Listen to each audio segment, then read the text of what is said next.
the life of Michael Carroll. In accordance with what we assume may have been his final wishes, we decided on Chucker's Bowl and Lounge. I have to warn you before I get started that a lot of this early history is confusing and in all likelihood factually incorrect, since Dad was the sole source of the information. Michael Carroll, the only son of Chester and Mildred, was born in 1953 in Minneapolis, Minnesota. In case you can't tell from the names Chester and Mildred, Dad's parents were advanced in age when they had him.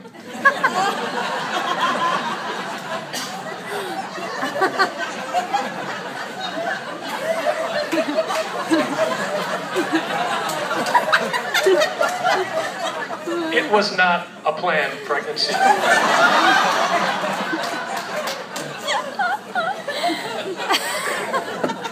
Chester and Mildred were the first people to be surprised and maybe a little scared by Dad.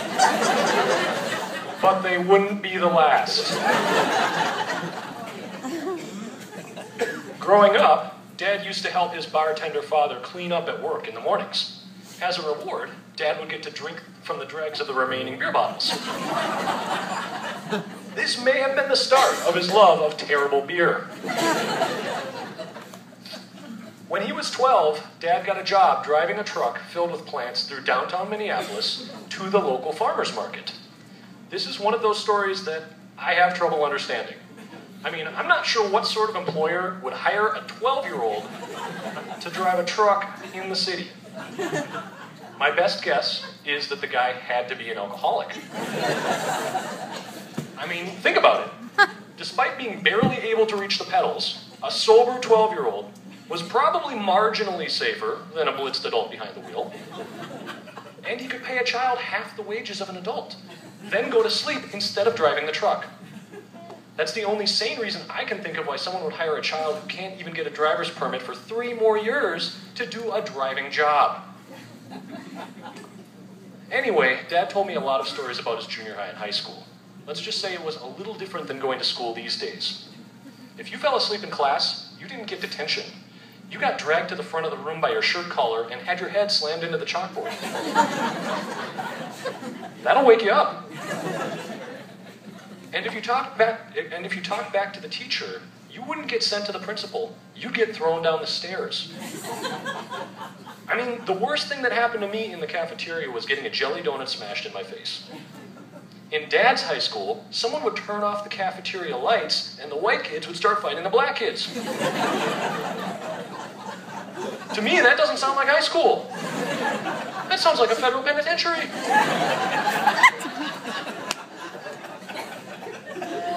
Dad actually learned to swim by being thrown naked into the deep end of the pool by his phy ed instructor. I'm pretty sure this part is true. On a side note, Dad said that sink or swim is a very effective teaching method. Just in case you're wondering. Somehow, Dad managed to survive high school and enrolled in college at Bethel. He spent his first few years studying biology with the plan to be a forest ranger. Yeah, that was a joke. I mean, I'm serious, but it was also a joke. That lasted until an embittered forest ranger informed Dad's college class that there were no forestry jobs open for applicants without experience, and they sure as hell weren't taking his job. So he switched majors. He ended up in the College of Mortuary Science, where he promptly earned the nickname Speedo.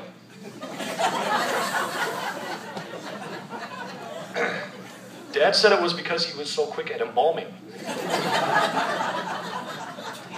Frankly, I prefer not to question that explanation.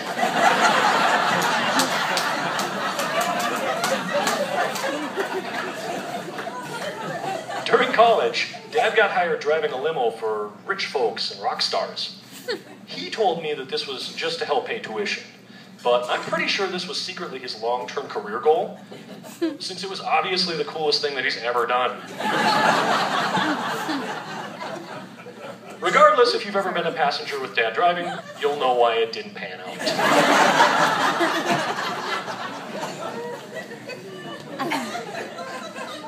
So Dad got married, had me, and moved to Rush City by 1981, taking over the Olson Funeral Chapel and taking his growing family with him.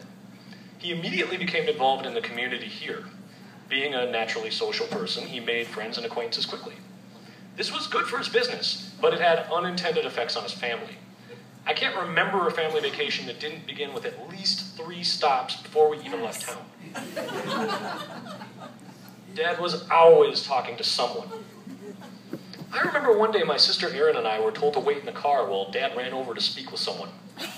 We watched as Dad leapt across the railroad tracks, which we were forbidden to even be near, and began speaking with a man who was on top of one of the boxcars. The next thing we know, Dad is on top of a moving boxcar, chatting away. As a child, being a child at the time, I concluded that Dad had grown tired of his workaday life and had chosen the life of a hobo, riding the rails wherever they led him.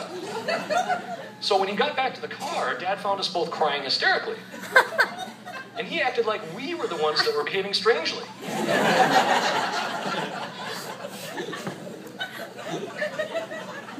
Being a small business owner, Dad didn't have a lot of time off, but he did try to spend time with us when his schedule allowed. So we actually went to plenty of Gopher basketball games together. On one trip down to a basketball game, I remember waking up in downtown Forest Lake in an alley, alone in the car. Now, Dad swore that he woke me up to tell me that he was making a quick stop. But I don't remember that. I just remember being faced with about 5 different back doors to various buildings, knowing that Dad was probably in one of them, and having no clue which one to go in.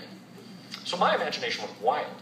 Dad was probably being held down by thugs who were looking through his belongings while playing a knife game on the table with Dad's outstretched hand.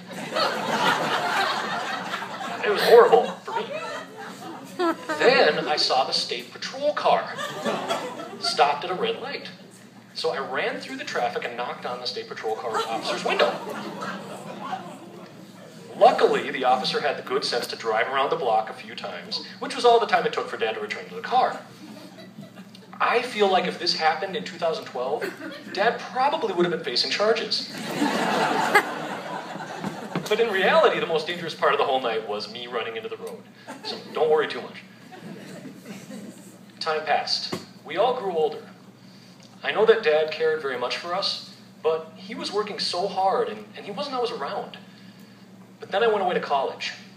At a time when I was trying to separate myself from my family, Dad called me about every other day. He would talk about the funerals he had that week, or the weather, or any of the other little things that happened in Rush City. And it actually did keep me connected. And it was one of the great gifts that he's given me. When I got the bill for my tuition, and realized that my supposedly big scholarship was only covering half of my schooling, Dad gave me another great gift. I'm not talking about the money for college, which was nice, but a lesson about what money is for. For Dad, wealth wasn't for buying things. It was for nurturing the relationships with the people that you care about. And in a lot of ways, owning a funeral home is about giving that same gift to the community. Dad is a businessman, but he doesn't sell things. Dad is there when our relationships with our loved ones come to an end. He's there to remind people what really matters at a time in our lives when everything can seem out of control, or even worse, without any meaning at all. I'm procrastinating in writing this little eulogy because there might eventually come a time when I have to give a real eulogy for Dad, assuming that I live long enough. Those of you who remember my 92-year-old Grandma Millie, 93, right? 93? Mm-hmm. Okay. 93-year-old Grandma Millie know that Dad has some good genes working for him, though, so he may very well beat me. It makes me want to stick to the jokes and try not to say anything real about him, but that wouldn't be fair to Dad. So before I end, I just want to say that Dad deserves this award because in a lot of ways, despite what Father Bob said, it doesn't matter to Dad whether or not he receives it. I don't mean that he doesn't appreciate the honor, but that Dad doesn't live his life for stuff like awards. So, please join us in toasting Mick Carroll, my father.